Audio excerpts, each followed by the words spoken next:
company claimed they had solved it. Their promise was intoxicating.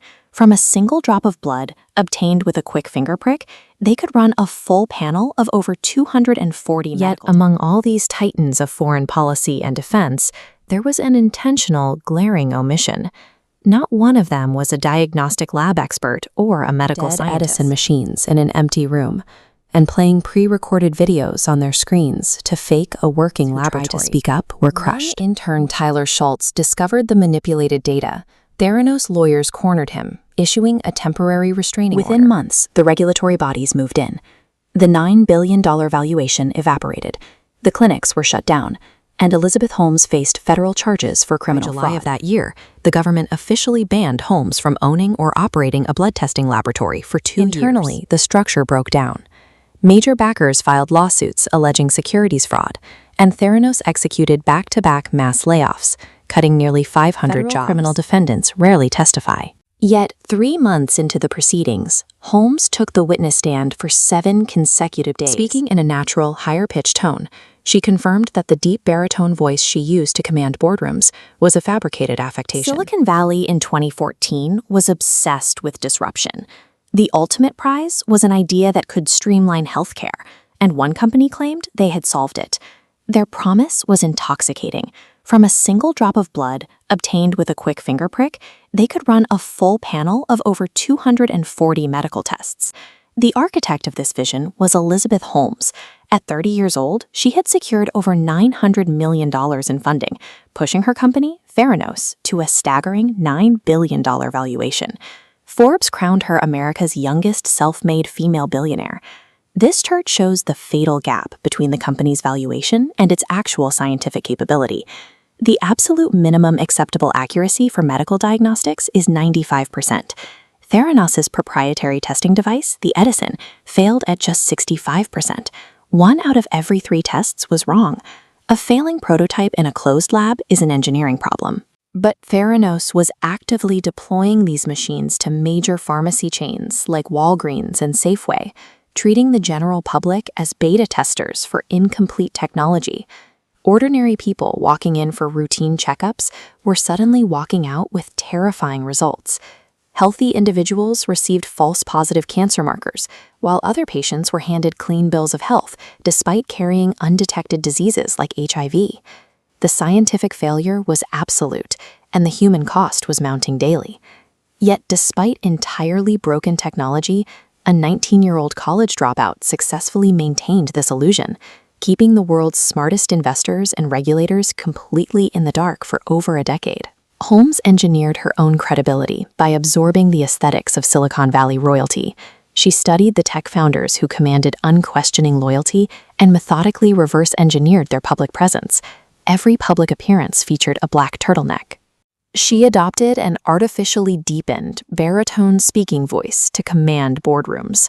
When medical professionals asked to see peer-reviewed research, she flatly refused, claiming that revealing her methods would compromise trade secrets.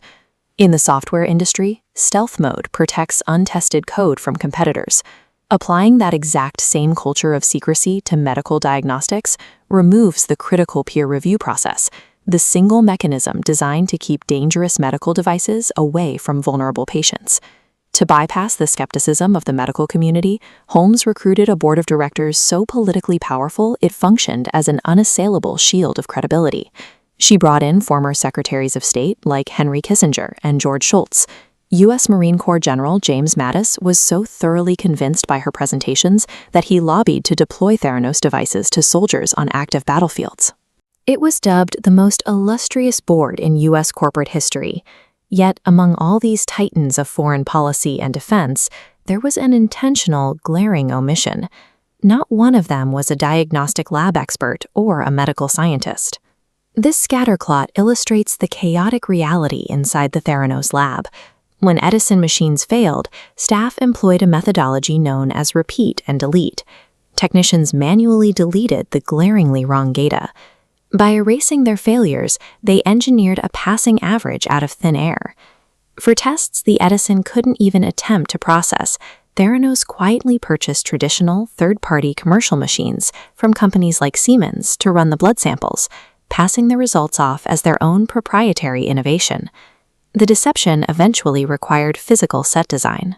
When Vice President Joe Biden visited the facility in 2015, the company spent the night before masking the smell of fresh paint with fans, staging dead Edison machines in an empty room, and playing pre-recorded videos on their screens to fake a working laboratory.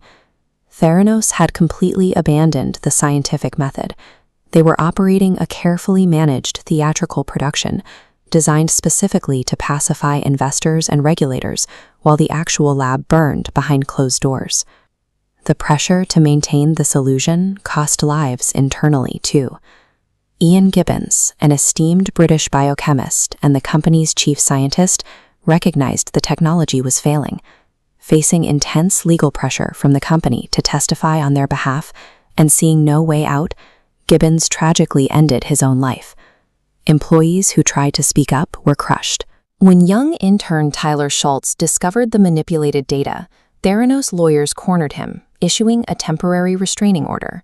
The company even leveraged his own grandfather, board member George Schultz, against him to enforce his silence. The corporate paranoia reached the point of targeted harassment. Company ledgers revealed an explicit budget of $150,000 paid directly to private investigation firms to stalk and surveil whistleblowers like Tyler Schultz and lab assistant Erica Chung. Charisma and staged labs could only hide the technical failures for so long. When the data couldn't protect the company, Holmes relied on brute force intimidation to keep the walls standing. The intimidation tactics finally hit a wall in early 2015. John Carreyrou, an investigative reporter for the Wall Street Journal, received a tip and spent 10 months verifying the lab's failures while dodging constant legal threats and NDAs from Theranos lawyers. Knowing the story was about to drop, Holmes attempted an audacious final maneuver. She went directly to Rupert Murdoch, the man who owned the Wall Street Journal and held a $125 million personal stake in her company. She asked him to kill the story. Murdoch refused to intervene, stating he trusted his editors to handle the facts. In October 2015, Carreyrou published his exposé, detailing the inaccurate results and the secret use of third-party machines. Within months, the regulatory bodies moved in. The $9 billion valuation evaporated. The clinics were shut down, and Elizabeth Holmes faced federal charges for criminal fraud. The Theranos collapse proved the lethal limit of startup culture. Releasing software with bugs and patching it later is an accepted business strategy, but applying that same philosophy to human biology, prioritizing a manufactured image over objective scientific truth, turned a failing business into a deadly crime. This chart tracks the 15-year financial rise of Theranos. Over a decade and a half, the company secured $900 million in funding, bringing its peak valuation to $9 billion. Sitting at the center of this healthcare empire was Elizabeth Holmes. She was celebrated on magazine covers and television networks as a visionary founder whose technology would modernize blood testing. Then came January 2016. Prompted by a detailed complaint from whistleblower Erica Chung, the Centers for Medicare and Medicaid Services conducted a surprise inspection of the main Theranos laboratory. Investigators uncovered major deficiencies. The findings showed that the company's proprietary blood testing devices could not perform the tests they were marketed for. This single inspection shifted Theranos from a visionary startup to a regulatory target. By July of that year, the government officially banned Holmes from owning or operating a blood testing laboratory for 2 years. The corporate partnerships that propped up the company's valuation disappeared. Walgreens severed its ties, following Safeway, which had already walked away from its deal after years of missed deadlines. Internally, the structure broke down. Major backers filed lawsuits alleging securities fraud, and Theranos executed back-to-back mass layoffs, cutting nearly 500 jobs. In March 2018, the Securities and Exchange Commission intervened. To settle fraud charges, Holmes agreed to pay a $500,000 fine, forfeit 19 million shares, and accept a 10-year ban from serving as an officer of any public company. By September 2018, the company ran out of capital and legal options. Theranos officially dissolved.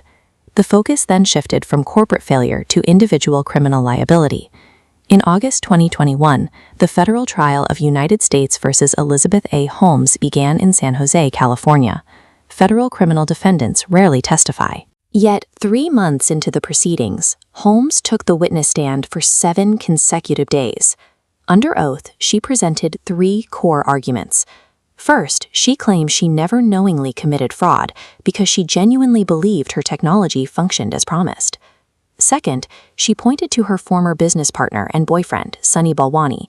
She alleged that Balwani subjected her to psychological and sexual abuse and dictated her decisions at the company.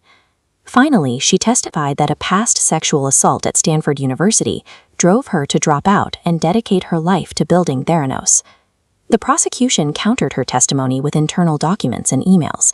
They presented evidence showing she was briefed on the fact that her devices were returning inaccurate results to patients. The jury delivered a split verdict. They convicted Holmes of conspiracy and wire fraud against her financial investors, but acquitted her of defrauding patients, reasoning that she never communicated with the patients directly. This chart visualizes the financial wipeout sustained by investors. The fraud erased over $900 million in venture capital. Individual points show the scale. The Walton family lost $150 million, Rupert Murdoch lost $125 million, and Betsy DeVos saw $100 million vanish. The court handed down severe sentences. Holmes received 11 years and 3 months in federal prison, while Balwani was sentenced to nearly 13 years. Both were ordered to pay $452 million in restitution. In May 2023, weeks before prison, Holmes gave an interview to the New York Times. Speaking in a natural, higher-pitched tone, she confirmed that the deep baritone voice she used to command boardrooms was a fabricated affectation. The fraud created a personal rift within the family of George Shultz, the company's most influential board member. When his grandson, Tyler, discovered the altered lab data and decided to blow the whistle, George defended Holmes. This disagreement created a years-long separation between the two. Despite the legal threats and years of silence, the two eventually found a way to reconcile. Tyler stated that he and his grandfather repaired their relationship before George passed away in 2021. Elizabeth Holmes was 19 years old when she dropped out of Stanford to pursue a single, incredibly ambitious idea: the miniaturization of the laboratory. Almost immediately, 2 different professors at the university explicitly told her that making complex blood testing equipment that small was technically impossible. She ignored them. This chart shows the massive initial influx of capital she secured. Despite the scientific warnings, she brought in $900 million from investors. Using that funding as leverage, she artificially inflated the company's worth to a $9 billion valuation. The illusion was so convincing that geopolitical heavyweights lined up to validate the company. Henry Kissinger, James Mattis, George Shultz, and Joe Biden all sat in the Theranos labs, lending their reputations to the vision. But while billionaires and politicians provided the capital, ordinary Americans provided the blood. Patients were making life-altering health decisions, changing medications, or facing terrifying misdiagnoses based on test results that were fundamentally incorrect. When the move fast and break things mantra is applied to medicine, the things being broken are human lives. The Theranos autopsy reveals 4 distinct lessons. The first is about the limits of Silicon Valley culture. In software development, launching a broken product and patching it later is the standard. Medicine doesn't have a beta phase. Deploying unverified technology on real patients waiting for critical diagnoses transforms startup hustle into criminal fraud. The second lesson involves the board of directors. Holmes assembled a board of world-renowned political figures, including former secretaries of state and military generals. Despite their immense geopolitical prestige, none of the men on that board possessed actual medical or scientific expertise. Assembling a team based on name recognition rather than domain knowledge creates a vacuum of accountability. It offers the public a reason to trust, while giving the company a reason to hide. The third lesson is the weaponization of secrecy. Theranos used the idea of stealth mode to hide a total lack of peer-reviewed evidence. The company explicitly refused to publish its research or allow independent laboratories to verify its claims. In the scientific community, refusing verification is a disqualifying red flag. Yet sophisticated investors treated this silence as a sign of value. The fourth and most significant lesson comes from those who broke that silence: whistleblowers Tyler Schultz and Erica Chang. To expose the truth, they navigated intense career risks, aggressive legal threats, and direct intimidation from private investigators. They survived the pressure, but others did not. Ian Gibbons, a lead scientist who knew the internal reality of the machines, died by suicide as the legal walls began to close in. When institutional oversight fails, the only thing left to protect the public is the courage of individuals willing to sacrifice their careers for the truth. Elizabeth Holmes promised a revolution in blood testing. After a decade of deception, that technological leap never actually materialized. The $9 billion valuation evaporated, replaced by federal trials and a permanent record of the damage done to patients. Today, Holmes is in prison, while Tyler Schultz and Erica Chang are working to build ethical standards for future startups. If a technology is truly revolutionary, it should withstand the light of day. When a company uses trade secrets to avoid independent verification, that silence is the most important information they are giving you. In healthcare, true innovation requires transparency. When lives are at stake, secrecy is a danger, not a strategy.